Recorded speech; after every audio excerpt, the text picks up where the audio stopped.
থাকত এক বৃদ্ধ বুড়ি। তার খুব প্রিয় ছিল তার বাড়ির পাশে একটা বিশাল পুরনো আম গাছ। গাছটা অনেক দিন ধরেই ফল দিত না, কিন্তু বুড়ি বলতো, এই গাছটা আমার মতোই বুড়ো হয়েছে, তবুও মনে অনেক গল্প লুকিয়ে রেখেছে।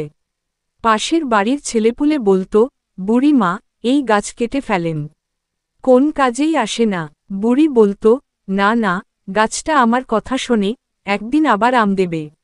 সবাই হেসে বলতো, বৃদ্ধ বয়সে আপনার মতো গাছটাও বোধহয় ভুলে গেছে কিভাবে আম দিতে হয়।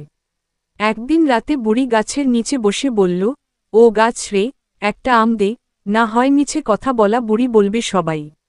পরদিন সকালে দেখা গেল, গাছের এক ডালে ঝুলছে একটা ছোট্ট তসতসে পাকা আম। সবাই অবাক। বুড়ি হেসে বলল, দেখলে, গাছও বুড়ো হলেও কথা রাখে। তখন থেকে সবাই গাছটাকে বুড়ি দিদার গাছ বলে ডাকত আর গরমে ছায়ায় বসে গল্প শুনত।